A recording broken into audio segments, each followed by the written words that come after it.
Saul yang dikenal sebagai raja yang gagal, tetapi anaknya dikenal justru sebagai anak yang tidak gagal, tetapi anak yang berhasil. Kenapa? Karena anaknya yang bernama Yonatan itu bersahabat erat dengan Daud. Bahkan sampai hari ini kita bisa mengatakan bahwa hubungan antara Daud dan Yonatan itu adalah hubungan cinta kasih persahabatan. Seringkali dinyatakan ada tingkat-tingkat hubungan, ya. Hubungan yang pertama itu adalah hubungan pertemanan basa-basi saja. Hubungan yang kedua adalah hubungan persahabatan.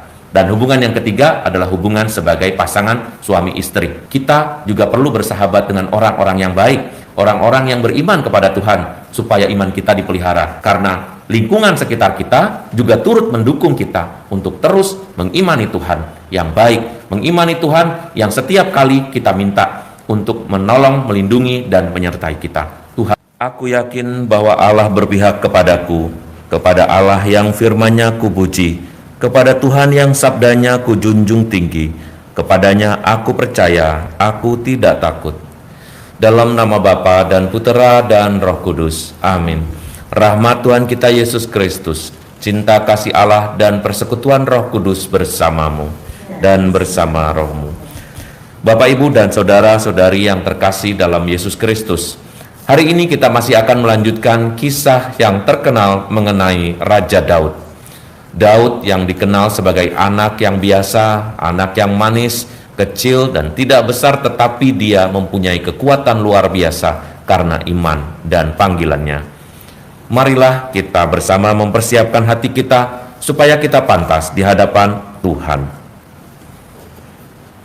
Bapak, Ibu, saudara-saudari, dan anak-anak sekalian yang terkasih dalam Yesus Kristus, kisah Raja Daud adalah kisah yang melegenda bagi seluruh bangsa Israel dan terutama bagi semua orang yang datang kepadanya untuk menyampaikan bahwa dia adalah orang yang dipilih oleh Tuhan.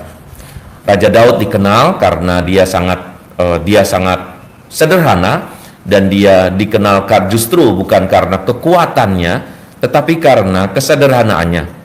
Dia bukan tipikal seorang yang bertarung, tetapi dia sanggup bertarung, bahkan mengalahkan seorang yang jauh lebih besar dan lebih hebat darinya, dengan nama yang sangat terkenal juga, Goliat. Goliat adalah seorang Filistin yang bertubuh sangat besar karena memang ras mereka berbeda, dan ras bangsa Filistin itu lebih besar. Mereka disebut sebagai bangsa-bangsa raksasa, dan itu dapat dikalahkan bukan dengan kekuatan, tetapi dikalahkan hanya dengan sebuah ketapel. Nah, kisah ini melegenda dan akhirnya diketahui oleh banyak umat atau banyak rakyat, sehingga ketika mereka pulang dari peperangan itu, lalu biasalah kalau perempuan-perempuan mengeluh-elukan sesuatu, pasti mengeluh-elukannya dengan luar biasa hebat, ya, tanpa memperhitungkan apakah ini menyakiti hati para laki-laki yang baru pulang berperang atau tidak. Perempuan-perempuan itu berkata, Saul mengalahkan ribuan, tetapi Daud mengalahkan atau mematikan berlaksa-laksa musuh. Hal itu tentu saja bagi seorang raja menjadi suatu penghinaan, karena dia mengira, wah, setelah ini pasti akan dia dijadikan raja nih, karena orang mulai suka. Daud kan hanya mengalahkan satu orang, padahal aku mengalahkan beribu-ribu orang. Kenapa Daud yang disebut sebagai mengalahkan berlaksa-laksa orang? Nah, rasa iri hati seperti ini sering terjadi juga kepada kita. Rasa bahwa orang lain jauh lebih hebat. Ya, itu suatu kenyataan bahwa setiap kali dan setiap saat tidak ada satupun kehebatan di dunia ini yang akan berlangsung terus-menerus. Tidak ada orang yang berada di atas terus-menerus. Akibatnya, kalau mereka mengira bahwa mereka akan terus berkuasa dan nasib mereka akan terus seperti sekarang ini, yang muncul adalah kekecewaan. Demikian juga Saul. Saul lupa bahwa dia dipilih juga karena Tuhan. Daud tidak pernah lupa bahwa dia dipilih oleh Tuhan sendiri. Kita tahu bahwa negara Israel sampai hari ini adalah negara teokratis, negara yang merasa bahwa pemimpin utamanya adalah Allah. Mereka tahu bahwa para pemimpin-pemimpinnya entah itu raja atau presiden atau perdana menteri, semuanya adalah wakil-wakil Allah. Dialah negara yang satu-satunya negara teokratis yang terkenal yang menempatkan Allah di pusat pemerintahan. Karena mereka percaya bahwa Allah memerintah, itulah sebabnya di dalam kitab suci seringkali kita mendengar seolah-olah bangsa Israel ngobrol-ngobrol, berkomunikasi dengan Allahnya. Bangsa Israel seolah-olah merasa begitu dekat, sampai-sampai kalau mau apa-apa nanya dulu, doa dulu gitu. Nah, hal yang sama dilanjutkan oleh Yesus. Ketika kita melihat sosok Yesus, maka sosok yang dilihat adalah dia seorang yang berkuasa. Allah adalah dia. Tetapi orang waktu itu melihat bahwa Allah berpihak kepada Yesus, sehingga Yesus mampu menyembuhkan banyak orang. Sampai hari ini orang tetap menempatkan iman mereka kepada kesembuhan. Jadi ketika ada orang sakit, itu paling beriman tuh semua orang, ya. Kalau sehat-sehat aja tuh orang mungkin kurang imannya karena bisa bosen-bosen. Tetapi Tuhan itu kasih kita ini sakit ringan, ya, semoga sakit-sakit ringan aja ya, atau sampai sakit berat, itu dengan sendirinya kita akan ingat, oh ini kita tuh manusia lemah, maka saya akan mengingat kehadiran Tuhan yang penuh dengan kuasa. Dan itulah yang dilakukan banyak orang. Hal yang sama juga bisa terjadi pada kita. Kalau kita diberi sakit, jangan menggerutu, kenapa saya bisa sakit? Pertanyaan Tuhan kepadamu adalah, kenapa kamu gak bisa sakit? Kamu juga manusia biasa. Kamu aja yang mengira bahwa hidupmu luar biasa. Maka Bapak Ibu, saudara-saudari sekalian yang terkasih, sikap sederhana adalah sikap yang penting di dalam hidup sehari-hari. Menyadari diri sebagai manusia adalah hal yang paling hakiki yang harus dimiliki kalau kita mengaku sebagai orang yang percaya kepada Tuhan. Dan sikap sombong adalah sikap yang akan segera dibasmi dengan kekecewaan yang dialami. Bersikaplah sederhana seperti Daud. Dia percaya tidak dengan kekuatan, tetapi dengan imannya dia dapat melampaui semua musuh-musuhnya. Yang lain melakukan pekerjaan-pekerjaan besar, Daud bernyanyi.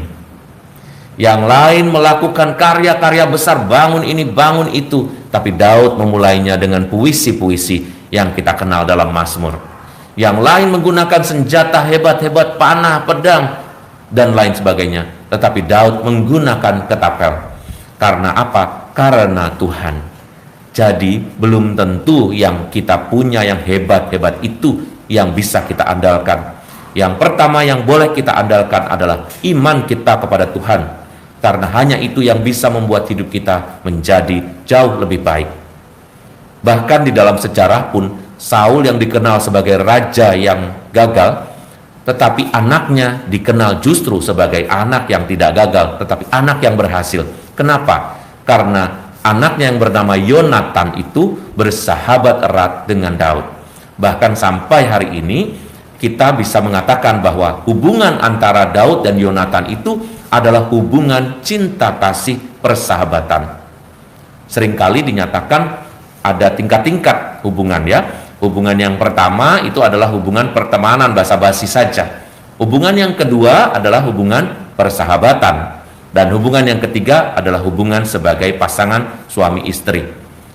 Kita juga perlu bersahabat dengan orang-orang yang baik, orang-orang yang beriman kepada Tuhan, supaya iman kita dipelihara. Karena lingkungan sekitar kita juga turut mendukung kita untuk terus mengimani Tuhan yang baik, mengimani Tuhan yang setiap kali kita minta untuk menolong, melindungi, dan menyertai kita. Tuhan memberkati. Marilah mewartakan misteri iman kita. Setiap kali kami makan roti ini dan minum dari piala ini, wafat-Mu Tuhan kami wartakan hingga Engkau datang. Tuhan bersamamu. Allah yang maha baik memberkati kita sekalian, keluarga, pekerjaan, kesehatan, dan pendidikan putra-putri kita, dalam nama Bapa dan Putera dan Roh Kudus. Amin. Dengan demikian perayaan Ekaristi kita sudah selesai. Syukur kepada Allah. marilah pergi kita diutus. Amin.